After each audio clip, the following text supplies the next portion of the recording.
ఓం శ్రీ మహాగణాధిపతియే నమః. శ్రీ గురుభ్యో నమః. శ్రీ మాత్రే నమః. మాఘపురాణం 3వ అధ్యాయం. గురుపుత్రిక కథ. మంగళదాయిని సర్వమంగళ మాఘమాస స్నాన ప్రభావముచే పూర్వం ఒక బ్రాహ్మణ పుత్రిక పాప విముక్తయై తన భర్తతో హరి సాన్నిధ్యం నందినది అని శివుడు పార్వతితో పలికాడు. పార్వతీదేవి, స్వామి, ఆ బ్రాహ్మణ పుత్రిక ఎవరు? ఆమె చేసిన పాపమేమి? మాఘస్నానమున పాప విముక్తి నందిన విధానమేమి వివరముగా చెప్పగోరుచున్నాను అనగా శివుడు ఇట్లా పలికాడు. దేవి వినుము. పూర్వము సౌరాష్ట్ర దేశంన బృందారకమనే గ్రామంలో సుదేవుడనే బ్రాహ్మణుడు ఉండేవాడు. అతడు సదాచారవంతుడు, వేదశాస్త్ర పండితుడు. అతనికి శిష్యులు చాలామంది ఉండేవారు. వారు గురుసేవ చేస్తూ విద్యాభ్యాసం చేస్తూ ఉండేవాళ్ళు. ఆ సుదేవునికి సర్వాంగ సుందరి అయిన కుమార్తె ఉండేది.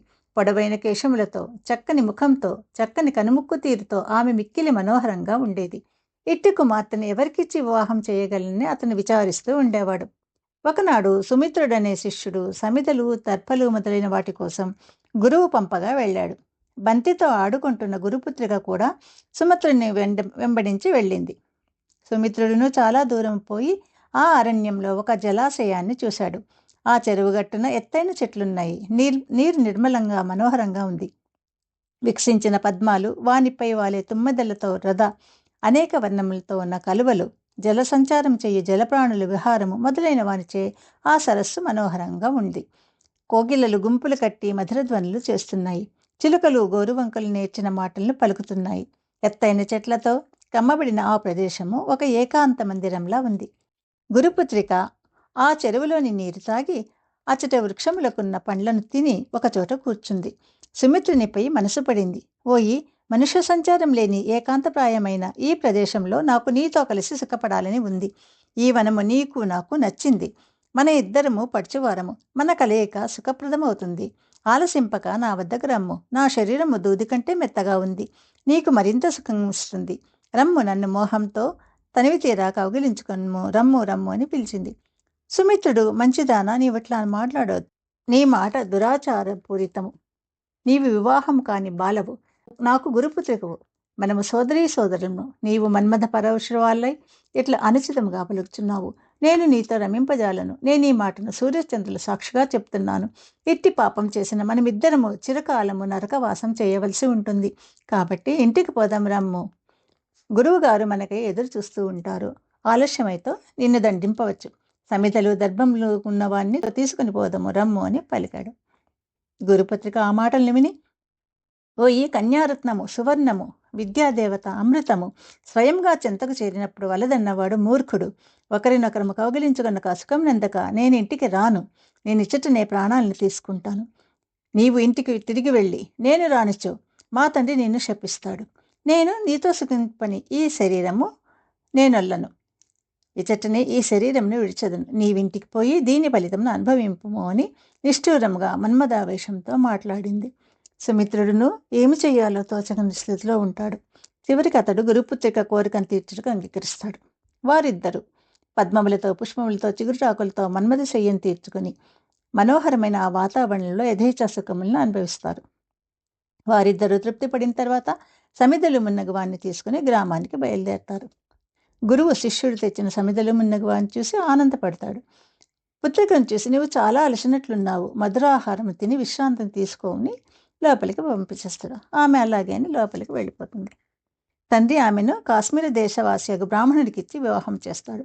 కొంతకాలానికి ఆమె భర్త మరణిస్తాడు. భర్తను కోల్పోయి నేలపై పడి దుఃఖించుచున్న కుమార్తెను చూడలేక సుదేవుడు మిగిలిలో దుఃఖిస్తాడు. అయ్యో, సుఖములు నందవలసిన వయసులో బాధాకరమైన వైధవ్యం కలిగిందేమి? ఈమెకిట్టి బాధను కల్పించిన ఆ బ్రహ్మ ఎంత మూర్ఖుడో కదా అని దుఃఖిస్తూ ఉంటాడు.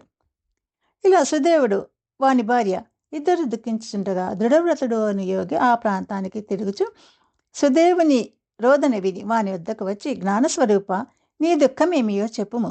నీ దుఃఖమునకు పోగొట్టదనని ధైర్యం చెప్పాను. సుదేవుడు తన దుఃఖ కారణం చెప్పి మరలా దుఃఖించను.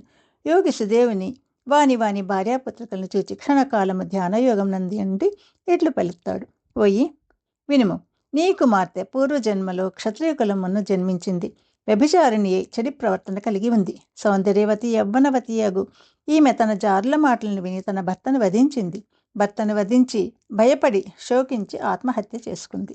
ఈమె పతి హత్యను ఆత్మహత్యను చేసినది. ఆ దోషం వలన ఈమెకి జన్మమున ఇట్టి వైధవ్యం కలిగింది. ఇట్టి ఈమె పవిత్రమైన నీ వంశంను ఎట్లా జన్మించిందా అని నీకు సందేహం రావచ్చు. దానికి నీ కారణముంది. ఈమె తన పూర్వజన్మలో మాఘమాసమున సరస్వతీ నదీ తీరాన గౌరీవ్రతం ఆచరించే వారితో కలిసి వారు ఇసుకతో చేసిన గౌరీదేవిని పూజించుచుండగా ఆ వ్రతాన్ని చూసింది. ఆ పుణ్యము బలం వలన ఈమె పవిత్రమైన నీ వంశాన జన్మించింది. ఈ జన్మందు స్వైరిని నీ శిష్యంతో అధర్మముగా రమించింది.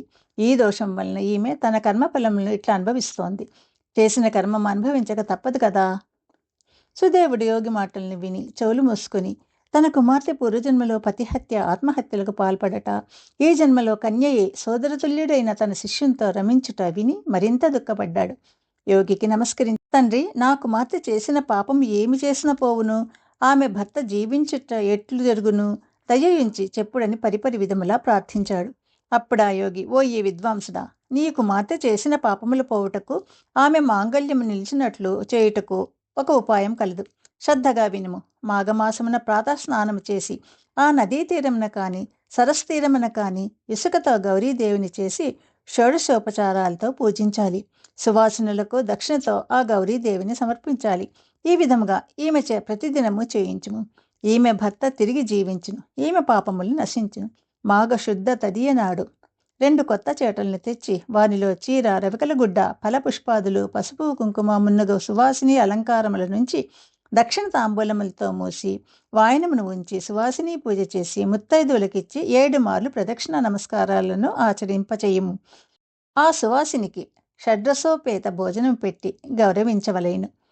మాఘమాసం ప్రాతకాల స్నానముల చేతను పైన చెప్పిన వ్రతాచారణం చేతను ఈమెకు పాపక్షయము కలుగుతుంది. భర్త పునర్జీవితుడై ఈమె మాంగళ్యం నిలుస్తుంది. మాఘ స్నానం చేసిన విధవరాలు విష్ణులోకాన్ని చేరుకుంటుంది. మాఘస్నానం చేసి గౌరీవ్రతం ఆచరించిన సువాసిని తన మాంగళ్యంను నిలుపుకుని చిరకాలం సుఖిస్తుంది.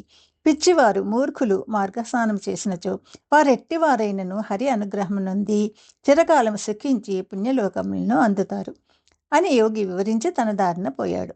సుదేవుడు యోగి మాటలను నమ్మి తన కుమార్తెచే మాఘస్నానంను, గౌరీ పూజ, విశిష్టమైన కాత్యాయని వ్రతంను భక్తి శ్రద్ధలతో చేయించాడు.